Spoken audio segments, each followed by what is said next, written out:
दोस्तों, आज हम बात करेंगे यूरोप महाद्वीप के पश्चिमी छोर पर स्थित दुनिया के सबसे खूबसूरत और फैशन नगरी के नाम से मशहूर देश फ्रांस के बारे में। लगभग 65 लाख वर्ग किलोमीटर में फैला फ्रांस दुनिया का 49वां और यूरोप का दूसरा सबसे बड़ा देश है।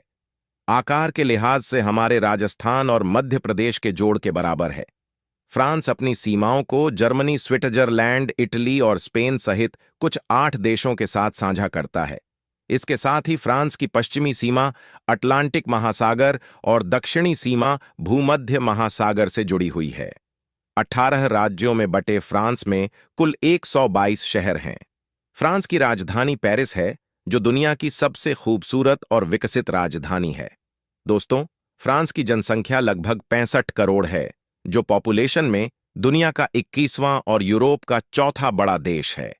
आबादी के लिहाज से हमारे कर्नाटक राज्य के बराबर है। मासिल, लन, टॉडवुड और नाइस यहाँ के 5 सबसे ज्यादा आबादी वाले शहर हैं। फ्रांस का मुख्य धर्म ईसाई है, जो यहाँ के लगभग 60% लोगों द्वारा माना जाता है। बाकी 6% मुस्लिम, 2% यहूदी, 1% हिंदू और 4% में अन्य धर्म के लोग शामिल हैं। बाकी बची 29% आबादी आज नास्तिक है, जो किसी भी धर्म को नहीं मानती है। यहाँ का कॉलिंग कोड +43 और इंटरनेट नाडेयार है तथा लोग यहाँ राइट साइड यानी दाहिनी तरफ गाड़ियां चलाते हैं। स्वागत है आपका। आप देख रहे हैं फोर्स लाइन चैनल। दोस्तों, भारत में जहां टीवी से लेकर सोशल मीडिया तक हर जगह पुलिस वालों से जुड़ी सूचनाएं, घटनाएं और मीम तैरते रहते हैं, वहीं फ्रांस में बिना सरकारी अनुमति के आप किसी भी पुलिस अधिकारी या फिर उसकी गतिविधि की फोटो या वीडियो नहीं ले सकते हैं। ऐसा करना फ्रांस में एक दंडनीय अपराध है। तो अगर आप भी मेरे जैसे अति साहसिक वीडियो के शौकीन हैं, तो आपके लिए इंडिया ही ठीक रहेगा। दोस्तों, फ्रांसीसी क्रांति के नायक और दुनिया के सबसे सफलतम सेनापतियों में से एक माने जाने वाले नेपोलियन बोनापार्ट का नाम तो आपने सुना ही होगा।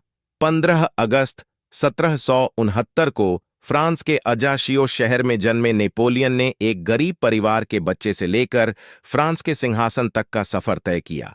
805 में मात्र 36 साल की उम्र में नेपोलियन फ्रांस का सम्राट बना। उसने फ्रांस में अनेकों प्रशासनिक, आर्थिक और धार्मिक सुधार किए, जिस कारण फ्रांस हमेशा से ही नेपोलियन को अपना हीरो मानता रहा है। यही कारण है कि आप फ्रांस में अपने सुअर का नाम नेपोलियन नहीं रख सकते हैं। ऐसा करने पर 50,000 यूरो तक के जुर्माने का प्रावधान है। वैसे इतिहास में आपका पसंदीदा भारतीय शासक कौन रहा है?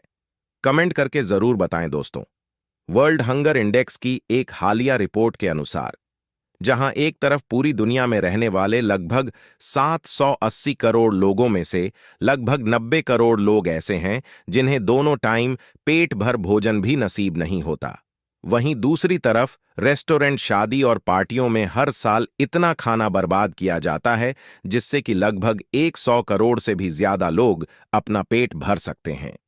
इस समस्या को बेहद गंभीरता से लेते हुए फ्रांस के नए खाद्य कानून के अनुसार यहां कोई भी व्यक्ति शादी, पार्टी, रेस्टोरेंट, यहां तक कि घर में बचे खाने को भी कूड़ेदान में नहीं फेंक सकता, बल्कि उसे किसी जरूरतमंद को दान देना जरूरी है।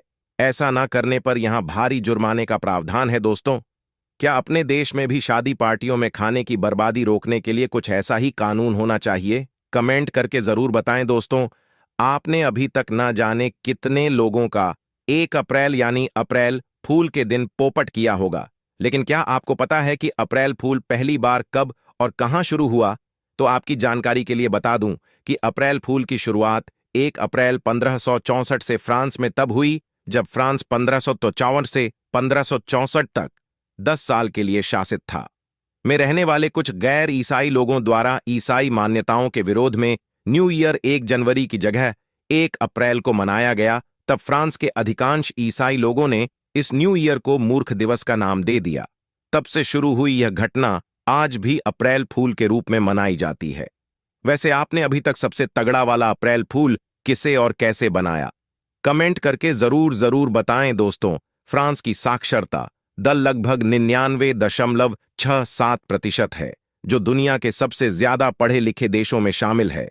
यहाँ की भाषा फ्रेंच है, जो यहाँ के लगभग 90% लोगों द्वारा इस्तेमाल की जाती है। इसके साथ ही यहाँ अंग्रेजी, स्पेनिश, जर्मन और अरबी जैसी भाषाओं का भी इस्तेमाल होता है। दोस्तों, किसी देश के साइंटिस्ट द्वारा किए गए इन्वेंशन का फायदा केवल उस देश के लोगों को ही नहीं होता, बल्कि आगे चलकर पूरी दुनिया इससे लाभान्वित होती है। ऐसे फ्रांस के आविष्कारकों द्वारा बनाई गई पेंसिल पेंडल वाली cycle stapler, inverter battery camera, submarine stethoscope, hair dryer सिलाई मशीन, प्रेशर कुकर ब्रेल लिपि जैसे सैकड़ों इन्वेंशंस का फायदा आज केवल फ्रांस को ही नहीं बल्कि पूरी दुनिया को हो रहा है। दोस्तों, लगभग $3 ट्रिलियन की इकोनॉमी वाली फ्रांस की अर्थव्यवस्था विश्व की 7वीं और यूरोप की तीसरी सबसे बड़ी अर्थव्यवस्था है। यहाँ की मुद्रा यूरो है, जो भारतीय मुद्रा की तुलना में लगभग 87 गुना ज्यादा मजबूत है, यानी 1 यूरो बराबर 87.15 भारतीय रुपए। दोस्तों, फ्रांस ब्रिटेन के बाद दुनिया के सबसे बड़े भूभाग पर राज्य करने वाला देश रहा है। वह कभी दुनिया के लगभग 10% हिस्से पर राज करता था, जिसमें भारत समेत दुनिया के लगभग 38 देश शामिल थे। दोस्तों, आप लोगों को तो पता ही होगा कि शादी एक लड्डू की तरह होता है। जो खाता है वह भी पछताता है, और जो नहीं खाता वो डबल पछताता है। लेकिन आपको जानकर हैरानी होगी कि फ्रांस में शादी लोग केवल लड्डू चखने के लिए नहीं, बल्कि दूसरों की प्रॉपर्टी को समेटने के लिए करते हैं। इसी कारण लोग यहां मरे लोगों की संपत्ति लपेटने के लिए मुर्दों से भी शादी करते हैं। असल में फ्रांस की संपत्ति कानून के मुताबिक अगर कोई व्यक्ति मरने के बाद अपने पीछे कोई वारिस छोड़कर नहीं जाता, तो उसकी सारी संपत्ति सरकार द्वारा जब्त कर ली जाती है। इसी कारण यहां मुर्दों से शादी करना आम बात है। इसके साथ ही अपनी शादी में लड़कियों द्वारा सफेद गाउन पहनने की परंपरा की शुरुआत भी सबसे पहले फ्रांस में हुई। यहां सन 1999 से शादी में दुल्हन सफेद गाउन पहनती है। वैसे आपकी शादी का लड्डू मीठा निकला या कड़वा, कमेंट करके जरूर बताएं। दोस्तों, किसी देश का पर्यटन उस देश की सभ्यता, संस्कृति और विरासत का आईना होती है, जिसे देखने के लिए लोग हजारों किलोमीटर की यात्रा कर एक देश से दूसरे देश आते हैं। पर्यटन के लिहाज से फ्रांस दुनिया का अव्वल देश है, जहां हर साल लगभग 9 करोड़ से भी ज्यादा लोग घूमने आते हैं, जो कनाडा से 5 गुना, रूस से 4 गुना, थाईलैंड से 2.5 गुना और अमेरिका से 1.5 गुना ज्यादा है। फ्रांस अपनी प्राचीन ऐतिहासिक इमारतों और आधुनिक विलासिता के लिए पूरी दुनिया में मशहूर है। बादशाह है 1988 में बनी पहली सबसे ऊंची मानव निर्मित संरक्षण एल्फी टावर की हो या मोनालिसा की, विश्व प्रसिद्ध पेंटिंग को सहेज कर रखने वाले दुनिया के सबसे बड़े लवर म्यूजियम की हो बात, चाहे दुनिया की सबसे आधुनिक और खूबसूरत राजधानी पेरिस की हो या फिर यूरोप के सबसे विशाल और भव्य 1800 कमरों वाले वारसा महल की हो। इन जैसे ही सैकड़ों ऐतिहासिक और मनमोहक पर्यटन स्थलों को संजोए फ्रांस ने आप में घूमने का एक परफेक्ट डेस्टिनेशन है। दोस्तों, फ्रांसीसी लड़कियां अन्य सभी पाश्चात्य देशों की तुलना में सबसे ज्यादा मॉडर्न होती हैं। अभी हाल ही में फ्रांस की स्कूली छात्राओं पर किए गए एक सर्वे के मुताबिक यहां की लगभग 83% लड़कियां 13 साल की उम्र से पहले ही अपना कुंवारापन खो चुकी थी, जो दुनिया के किसी भी देश की तुलना में सबसे कम उम्र है।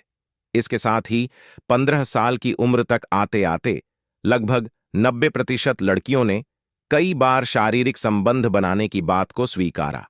इतनी कम उम्र से ही गतिविधियों में इवॉल्व होने के कारण यहाँ की स्कूली लड़कियों में कई तरह के यौन इन्फेक्शन के साथ साथ प्रेगनेंसी तक की घटनाएं सामने आने लगीं, जिसको गंभीरता से लेते हुए फ्रांस ने सन 1992 में यहाँ के सभी जूनियर और हाई स्कूलों में कंडोम वेंडिंग मशीनें लगवाई, जिससे छात्र छात्राएं बिना किसी दिक्कत के प्रोटेक्शन को निकाल सकें और सुरक्षित शारीरिक संबंध बना सके। मित्रों, यदि वीडियो अच्छी लगे तो अपने भाई के चैनल को सब्सक्राइब अवश्य करें। धन्यवाद।